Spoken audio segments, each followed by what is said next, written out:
Hi എല്ലാവർക്കും നമസ്കാരം. പുതിയൊരു വീഡിയോയിലേക്ക് സ്വാഗതം. അപ്പോൾ ഇന്നത്തെ എൻ്റെ വീഡിയോ എന്ന് പറയുന്നത് നമ്മുടെ സ്റ്റഡി പ്രിപ്പറേഷനെ കുറിച്ചാണ്. നമുക്ക് എങ്ങനെ ജസ്റ്റ് ഒരു പ്ലാനിങ് കൊണ്ടുവരാം എന്നുള്ളതാണ് എക്സാംസിനൊക്കെ. അപ്പം എൻ്റെ വീഡിയോസൊക്കെ ഇഷ്ടമാണെങ്കിൽ ലൈക്ക് ചെയ്യുക, ഷെയർ ചെയ്യുക, സബ്സ്ക്രൈബ് ചെയ്യുക. അപ്പോൾ നമുക്ക് നോക്കാം എങ്ങനെയാണ് ഒരു പ്ലാനിങ് നമുക്കിപ്പോൾ എക്സാംസൊക്കെ ഒത്തിരി വരുന്നുണ്ട്. ഡിഗ്രി പ്രിലിംസ് ആണെങ്കിൽ തന്നെയും, അല്ലെങ്കിൽ നമ്മുടെ OA ഇപ്പോൾ എഴുതിയ 2-3 സ്റ്റേജും കൂടെ കഴിയുമ്പോൾ, ഒരു 2 സ്റ്റേജും കൂടെ കഴിയുമ്പോൾ അതിൻ്റെ എക്സാംസൊക്കെ കഴിയും പ്രിലിംസിൻ്റെ. അപ്പോൾ ഈ കഴിഞ്ഞ സ്റ്റേജുകാർക്ക് ചിലപ്പം എത്രയൊക്കെ ചാൻസസിലാണ് ഇരിക്കുന്നത് എന്നുള്ളൊരു വിഷമത്തിലായിരിക്കും. നെഗറ്റീവ്സൊക്കെ ഒരുപാട് ചെയ്തവർ കാണും. കാരണം ഈസി ആയിട്ടുള്ള ക്വസ്റ്റ്യൻസും ഉണ്ടായിരുന്നു. നമ്മൾ മാക്സിമം അതിൻ്റെ റിവിഷൻ്റെ ഒരു കുറവ് കാരണം നമുക്ക് ഒരുപാട് നെഗറ്റീവ്സ് വന്നു കാണും. അതിലൊന്നും നിങ്ങൾ അറിയേണ്ട കാര്യമില്ല. കാര്യം ഈ വർഷം ഒരുപാട് എക്സാംസ് വിളിക്കും. നമുക്ക് അതിനുള്ള പ്രിപ്പറേഷൻസ് ബാക്കി അതേപോലെ തന്നെ ആ കൺസിസ്റ്റൻസിയിൽ തന്നെ കൊണ്ടുപോകുക. നമുക്കിപ്പോൾ നാളെ ഒരു എക്സാം ആണെങ്കിൽ നമ്മൾ ഇന്ന് ഈ ഒരാഴ്ച അല്ലെങ്കിൽ ഈ ഒരു മന്തിൽ നമ്മൾ എത്രത്തോളം ഒരു എഫേർട്ട് ഇടും എന്നുള്ള ഒരു കാര്യം നമുക്ക് ചിന്തിക്കാവുന്നതേ ഉള്ളൂ. അപ്പോൾ നിങ്ങൾ എപ്പോഴും ചിന്തിക്കുക, നാളെയാണ് നമ്മുടെ എക്സാം എന്നുള്ള രീതിയിൽ നമ്മൾ സിസ്റ്റമാറ്റിക്കായിട്ട് ഒരു പഠനം കൊണ്ടുവരിക. കണ്ണടച്ച് തുറക്കും മുമ്പേ ആയിരിക്കും നമ്മുടെ എക്സാംസിൻ്റെ ടൈമൊക്കെ ഇങ്ങ് എത്തുന്നത് അല്ലേ. ആ ഒരു സമയം നമുക്കൊരു 1 മന്ത് കൊണ്ടോ അല്ലെങ്കിൽ 1 വീക്ക് കൊണ്ടോ നമുക്കൊന്നും ചെയ്യാൻ കഴിയത്തില്ല. അതുകൊണ്ടാണ് നമ്മൾ ഈ നോട്ടിഫിക്കേഷൻസൊക്കെ നേരത്തെ ഇടുന്നതും നമുക്കൊരു സിസ്റ്റമാറ്റിക് ഒരു പഠനത്തിന് കൊണ്ടുവരുന്നതും. കാര്യം ഇപ്പം പുതിയ സിലബസൊക്കെ വന്നാൽ തന്നെയും ഡിഗ്രി പ്രിലിംസിനായാലും നമ്മൾ ഏത് എക്സാംസിനാണെങ്കിലും നമുക്ക് പുതിയ ഒരു സിലബസ് കൊണ്ടുവരുന്നത് തന്നെ ഒരു 4-5 മാസത്തിൻ്റെ ഒരു ഗ്യാപ്പ് കൊണ്ടുവരും അല്ലേ PSC. കാര്യം എന്താ, നമ്മൾ ആ ഒരു സ്ട്രാറ്റജിയിലോട്ട് നമ്മൾ കറക്റ്റ് ഒരു സ്ട്രാറ്റജി കൊണ്ടുവന്ന് ഒരു സെൽഫ് സ്റ്റഡി നടത്തുന്നവരാണെങ്കിൽ അങ്ങനെ ഒരു വെൽ പ്രിപ്പയർഡ് ആവാൻ വേണ്ടിയിട്ടാണ് ഇത്ര ഒരു ടൈം നമുക്ക് തരുന്നത് തന്നെ. അത് നമ്മൾ മാക്സിമം യൂസ് ചെയ്യുക, നമ്മൾ മാക്സിമം എഫേർട്ട് ഇടുക, ഒരു സ്മാർട്ട് സ്റ്റഡി കൊണ്ടുവരിക. നമ്മളെ എഫേർട്ടിനേക്കാളും കൂടുതൽ നമ്മൾ സ്മാർട്ട് സ്റ്റഡി ആയിട്ട് നല്ലതായിരിക്കും. അപ്പോൾ മാക്സിമം അതൊക്കെ ചെയ്യാൻ പറ്റുന്നവരാണെങ്കിൽ അങ്ങനെ ചെയ്യുക. അപ്പോൾ ഞാൻ നോക്കുന്നതെന്ന് പറഞ്ഞാൽ ഏതൊക്കെ എക്സാം ആണെങ്കിലും നമുക്കിപ്പം ഫസ്റ്റ് വേണ്ട നമ്മുടെ അതിലൊരു സിലബസാണ് വേണ്ടത്. അപ്പോൾ ഒരു സിലബസ് എടുത്ത് വയ്ക്കുക, പ്രിൻ്റ് ഔട്ട് എടുത്ത് വയ്ക്കുക. ഇപ്പം നമുക്കറിയാം അസിസ്റ്റൻറ്റ് സെയിൽസ്മാൻ്റെ ഒക്കെ നോട്ടിഫിക്കേഷൻസൊക്കെ വിളിച്ചിട്ടുണ്ട്. അപ്പം വേക്കൻസിയൊക്കെ കുറവാണ്, അഡ്വൈസ് കുറച്ച് പോകുന്നുള്ളൂ എന്നുള്ളതൊന്നും നമുക്ക് കാര്യമാകണ്ട. നമുക്ക് ഒരു വേക്കൻസി മതി. മാക്സിമം നമ്മളൊരു 50-നകത്ത് വരിക. നമുക്കറിയാം നമ്മുടെ LDയുടെ അതേ ഒരു സിലബസ് തന്നെയായിരിക്കും. കുറച്ച് നമ്മുടെ കൂടുതലായിട്ടുള്ള നമുക്ക് സ്പെഷ്യൽ ടോപ്പിക്സ് കാണുമെന്നുള്ളതേ ഉള്ളൂ. അത് കുറച്ചുകൂടെ ഒന്ന് പഠിക്കുക, കുറച്ച് തറവാക്കി പഠിക്കുക എന്നുള്ളതേ ഉള്ളൂ. ബാക്കിയെല്ലാം നമ്മളത് റിവിഷൻ മെത്തേഡിൽ കൊണ്ടുപോയാൽ മതി. LD പഠിച്ച അതേപോലെ തന്നെ സിലബസ് തന്നെ ആയിരിക്കും. പിന്നെ കുറച്ചും കൂടെയൊക്കെ നമുക്കറിയാം SAT പുതിയ ചാപ്റ്റേഴ്സൊക്കെ വന്നിട്ടുണ്ട്. അതും കൂടെ ഒന്ന് പഠിച്ചു പോകുക എന്നുള്ളതേ ഉള്ളൂ. അതിൽ നമ്മൾ വ്യത്യാസമൊന്നും വലിയ. അപ്പം എത്രത്തോളം നമ്മളതിൻ്റെ എഫേർട്ട് കൊടുക്കുന്നു അതിനനുസരിച്ച് നമുക്കൊരു 50-നകത്തുള്ള ഒരു റാങ്കിൽ കിട്ടുവാണെങ്കിൽ തന്നെ നമുക്ക് അസിസ്റ്റൻറ്റ് സെയിൽസ്മാൻ എടുക്കാനെന്നുള്ളതേ ഉള്ളൂ. അപ്പം മാക്സിമം അത്രയെങ്കിലും നമ്മൾ എഫേർട്ട് കൊടുക്കുക. ഏതൊരു എക്സാം ആണെങ്കിലും നമ്മളതിന് എഫേർട്ടിന് ഒരുപാട് ഒട്ടും കുറവ് വരുത്താതെ തന്നെ മാക്സിമം നമ്മൾ അവർ കൊടുത്തുകൊണ്ടിരിക്കുക. അപ്പോൾ നമ്മളതിലൊരു സിലബസ് എടുക്കുക. ഇപ്പോൾ ഡിഗ്രി പ്രിലിംസ് ആണെങ്കിൽ നമ്മളൊരു സിലബസ് എടുക്കുക, കറക്റ്റായിട്ട് അതിൻ്റെ പോർഷൻസൊക്കെ ഒന്ന് എഴുതി വയ്ക്കുക. അതിൽ തന്നെ നമുക്ക് ഹോട്ട് ടോപ്പിക്സ് കിട്ടും. നമുക്ക് നെറ്റിൽ നമ്മുടെ യൂട്യൂബിനൊക്കെ സെർച്ച് ചെയ്താൽ മതി, ഒരുപാട് ആപ്പുകാരൊക്കെ ഇടുന്നുണ്ട്. അപ്പോൾ മാക്സിമം നിങ്ങളത് എടുത്തിട്ട് അതിൻ്റെ ഹോട്ട് ടോപ്പിക്സ് ഒന്ന് എഴുതി വയ്ക്കുക. എന്നിട്ട് അതിൻ്റെ PVQs എടുത്ത് ഒന്ന് ചെക്ക് ചെയ്ത് നോക്കുക. അത് നിങ്ങൾ എത്രത്തോളം മാക്സിമം നിങ്ങൾക്ക് കിട്ടുന്നുണ്ടെന്ന് നോക്കുക, എത്രത്തോളം ആൻസേഴ്സ് എത്ര ചെയ്യാൻ പറ്റുന്നുണ്ടെന്ന് നോക്കുക. ഓരോ ദിവസം ഓരോ എക്സാംസായിട്ട് ചെയ്ത് നോക്കുക.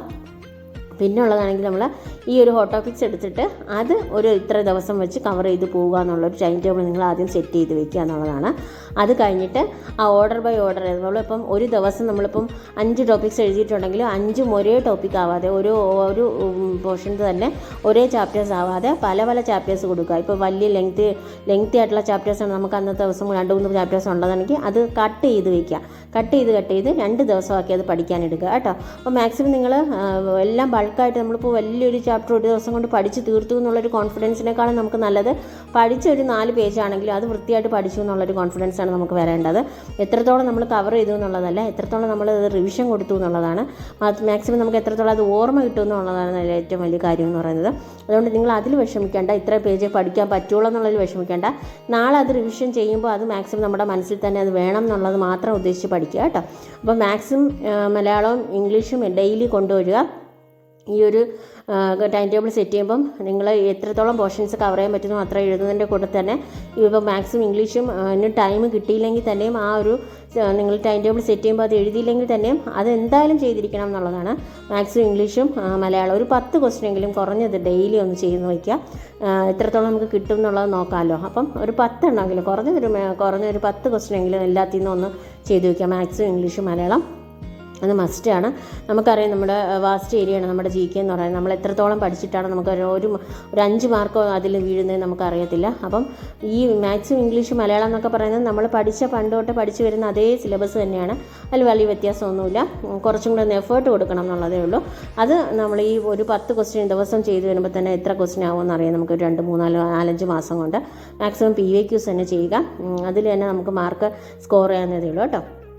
അത് കഴിഞ്ഞിട്ടുള്ളത് എല്ലാ ദിവസവും നിങ്ങൾക്ക് പറ്റിയില്ലെങ്കിൽ ഒരു മാസത്തെ ടൈം ടേബിളൊന്നും സെറ്റ് ചെയ്യേണ്ട. ഒരു ദിവസത്തെ ടൈം ടേബിൾ കിടക്കുന്നതിന് മുമ്പ് ഇത്രയും പഠിച്ചു, നാളെ ഇത്രയും റിവിഷൻ ചെയ്തിട്ട് അടുത്ത് എടുക്കണം, ഫ്രഷ് ടോപ്പിക്കായിട്ട് വേറെ എടുക്കണം എന്നുള്ള രീതിയിൽ വെച്ച് എടുക്കാം.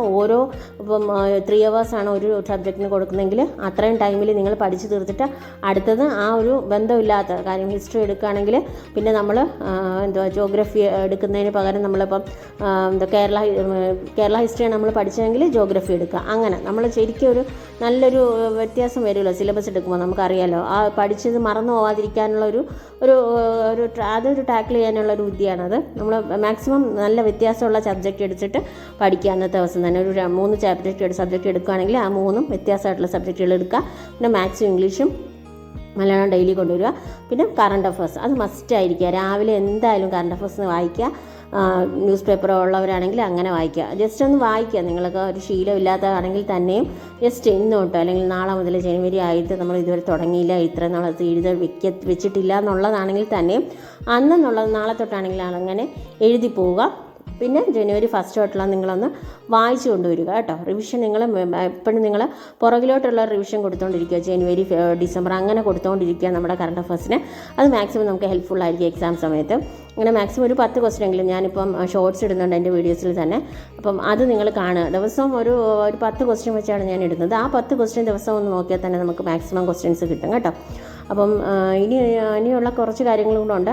അത് നമുക്കിനി SCERT പഠിക്കുന്നതിനെക്കുറിച്ച് MNCERT ചാപ്റ്റേഴ്സ് എങ്ങനെ എടുത്ത് പഠിക്കാം എന്നുള്ളതിനെക്കുറിച്ചൊക്കെ ഒരു വീഡിയോ ഞാൻ ചെയ്യുന്നതായിരിക്കും. അപ്പം ഇന്നത്തെ എൻ്റെ വീഡിയോ ഇത്രയേ ഉള്ളൂ. നിങ്ങൾ മാക്സിമം എഫേർട്ട് കൊടുക്കുക. എത്രത്തോളം പഠിക്കാൻ പറ്റുന്ന ഒരു ദിവസം പഠിച്ചു തീർത്തിട്ട് തന്നെ കിടക്കാൻ നോക്കുക. പിറ്റേന്ന് റിവിഷൻ ചെയ്യുക. എല്ലാ ദിവസവും കൺസിസ്റ്റൻസി കൊണ്ടുവരിക. ഹാർഡ് വർക്ക് കൊടുക്കുക കേട്ടോ. അപ്പം ഇന്നത്തെ എൻ്റെ വീഡിയോ ഇത്രയേ ഉള്ളൂ. നെക്സ്റ്റ് വീഡിയോ കാണാം. All the best. Thank you. By.